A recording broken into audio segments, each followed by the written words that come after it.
Oh my gosh, I'm so excited. My Juki TL is finally here. Wait, before you take me out of the box, we've got a few things we need to talk about.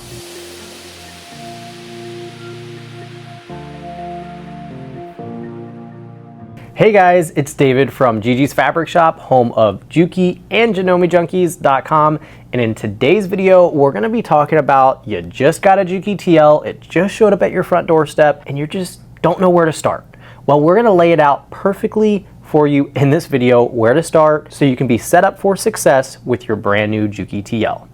Let's get started. So you just got the machine out of the box. The first thing that I like to do is just change the needle out. When inserting the needle, you want to make sure the flat side is facing to the right when you're on front of the machine, and make sure it's pushed up all the way, and then just tighten down that little flathead screw. We have a full video on inserting the needle on the Juki TL along with all the other sewing machines to make sure you insert it all the way up and in the right direction. So be sure to check out that video. We'll have it linked in the description of this video. There's also going to be a ton of resources in the description of this video, so be sure that you can find that. It's just going to be located underneath the video. There's going to be a section that says description. Click on that to make sure you watch all of the other resources that we mentioned, because there's a lot of videos that go far more in depth than I will in this video, just for time's sake. So be sure you locate that description and look at all those links in there. We'll also have any products we mentioned in this video as well in that description. So the next step after you change the needle out is to oil your machine. So on the Juki TL, the user manual is going to tell you to oil it every 4 to 6 hours of use.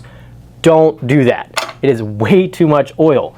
We suggest every 3 to 4 months you drop 1 to 2 drops in the 6 oiling spots located on the machine. We have an oiling card that we provide you on the back of our little thank you card, and it's going to have a diagram showing you exactly where to drop the oil every 3 to 4 months. So my recommendation is when you get the machine, the first thing you do is change that needle, and then go ahead and drop those little drops of oil in there, and then you can write it down on a little notepad or get our little oiling diagram sticker that you can stick on the side of your machine so you can write down the last time you oiled it to make sure you're doing it every 3 to 4 months. Whether you use it a ton or not, just make sure you do it every 3 to 4 months. If you're not using the machine for 1 to 2 years, just oil it right before you go to use it. You don't have to oil it in between the time you're not there. So don't overthink that process.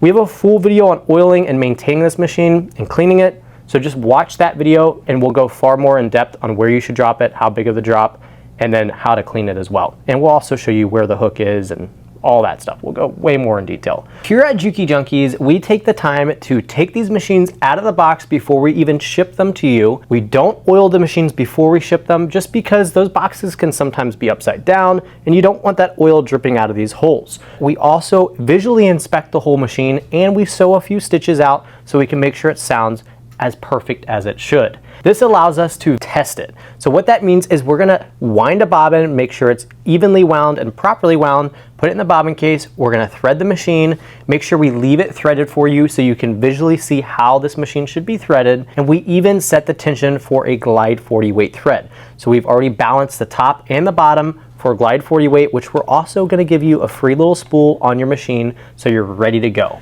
Moving on to winding our bobbin and threading our sewing machine. We have a full video on winding the bobbin and threading the sewing machine, showing you all the tips and tricks to making sure you're doing it properly, as this is one of the most important steps to setting up your machine for success. If you don't have that bobbin wound super tight and even, you're gonna have inconsistent tension. If you don't have that machine threaded properly, you could have a variety of different issues. So make sure you watch that video thoroughly through so that way you're ready to go. If you're planning on using industrial threads, it's also very important that you watch our industrial thread video, highlighting all of the tips to using that industrial thread, the different steps to threading it to make sure it's ready to go, and the different steps to putting on that heavier thread and winding that bobbin, because it's a little bit different. We also have some amazing stickers on our website that show you exactly how to wind that bobbin, and you can stick it right up here as a constant reminder to make sure you're missing no steps. And we even have the main threading diagram that you can stick either on this door, right here, or anywhere on the machine to just serve as a constant reminder on how to thread the machine, because that is something that a lot of people don't realize is super important. You miss one little step and it can cause a whole bunch of different issues. So make sure you have it threaded properly so that way you can move on to the next step. So now that we've got the machine threaded and we're ready to go, we want to make sure we have that tension down. It's not that complex. However, it does scare a lot of you because it is a little bit more manual than you're used to. Typically on computerized home sewing machines, it's all automatic, but on this machine, you can refine that tension and get them looking super crisp and just beautiful stitches. And that's oftentimes why most people go to a semi-industrial straight stitch sewing machine. They want to have those beautiful defined stitches on their top stitching, on their bags, on their quilts. And so you want to make sure you understand how to use the tension. Even though we've already set the tension for a glide 40 weight thread, if you plan on using different threads, be sure to watch that video so you can make sure you refine and set that tension for what you're using. Oftentimes, once you set it to the thread that you're using, you're pretty much good to go from light to heavier materials. You might just have to tighten it up a little bit for those thick materials. And that's pretty much it. So be sure to watch that full video on tension where I talk about how you tighten the bobbin case tension and the upper tension to make sure it's nicely balanced and it's going to sew beautiful stitches. Up next, the anatomy of the machine. It's important that you understand what each button and dial does on this machine so that way you're well informed on when you should be using them. So I'll kind of just start on the top and briefly go over all of the buttons and kind of just mention the videos that we have on it. Up here we have our pressure foot dial. This is going to be very important to adjust when you go through lightweight to heavier materials. We have a full video highlighting all you need to know about the Juki TL pressure foot dial and how to understand where it's at. We also have a full video on the microlifter if you have the Juki TL. If you don't have a Juki TL, you won't have this, but it's just a little dial that's located right here, and it's essentially just your pressure dial, but it goes to a negative pressure for thicker materials. And we have a full video on that dial as well. Then you've got your stitch length control, so you can go all the way from 0 to 6 millimeters. And that's just going to be, depending on what projects you're doing. We also have a full video where we highlight when to go from a smaller stitch to a larger stitch. So be sure to check out that video. Then up next, you've got your needle down, needle up button. So you just press this one time, your needle's going to go down, press it again, your needle goes up, or you can hold it down, it'll slow stitch up to the edge of a seam. That's a great little feature.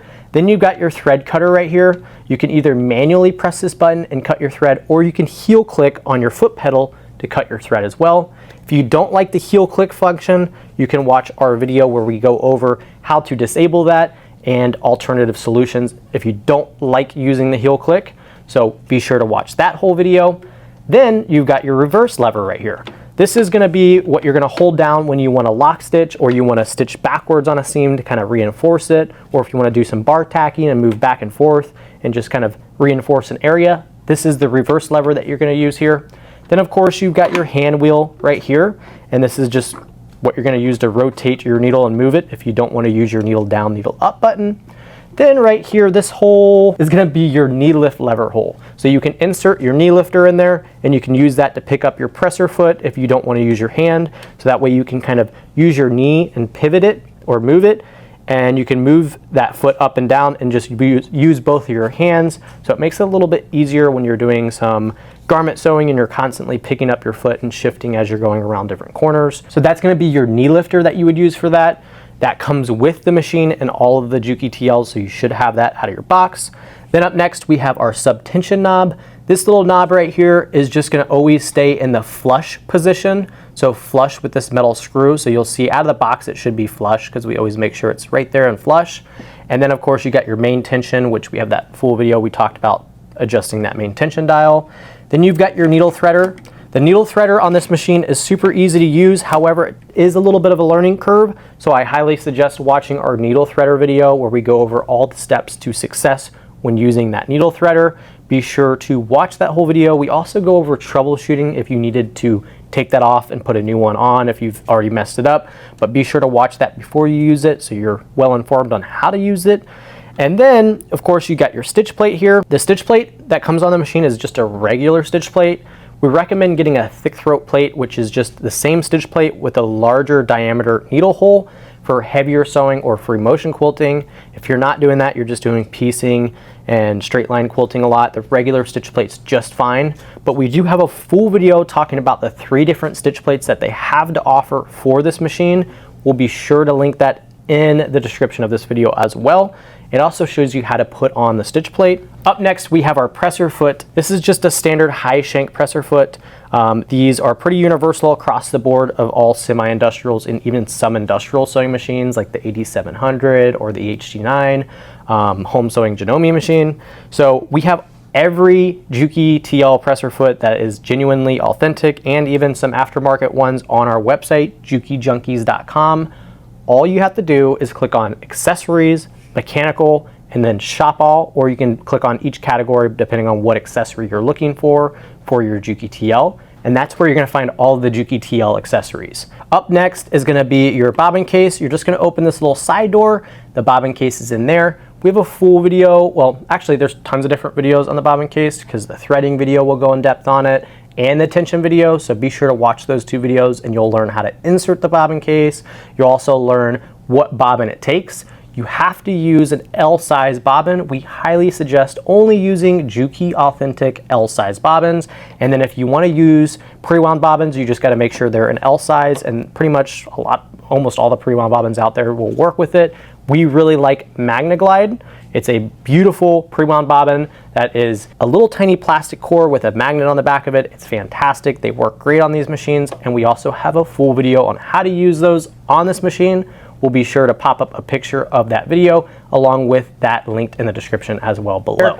And finally, I want to mention I'm going to also link a common user error video on the Juki TL. Be sure to watch that video at the very end to make sure you don't make any of those common user errors, so that way you're ready to go. And if you haven't already, be sure to join the Juki Junkies Facebook group to share your experience with your Juki product and ask any questions to the 30,000 members that are in there that love to talk about Juki products. I hope you guys enjoyed this video. Be sure to give us a like, hit that subscribe button because we post every Sunday at 5:30 p.m. Eastern Standard Time. And be sure to shop at JukiJunkies.com for all your sewing machine, accessories, notions, and fabrics where we ship super fast. And if you're ever passing through the Brandon, Florida area, be sure to stop by our local shop here where I'll be happy to show you Juki products and accessories and all of our fabrics that we have to offer. I hope to see you on the next video. See you later.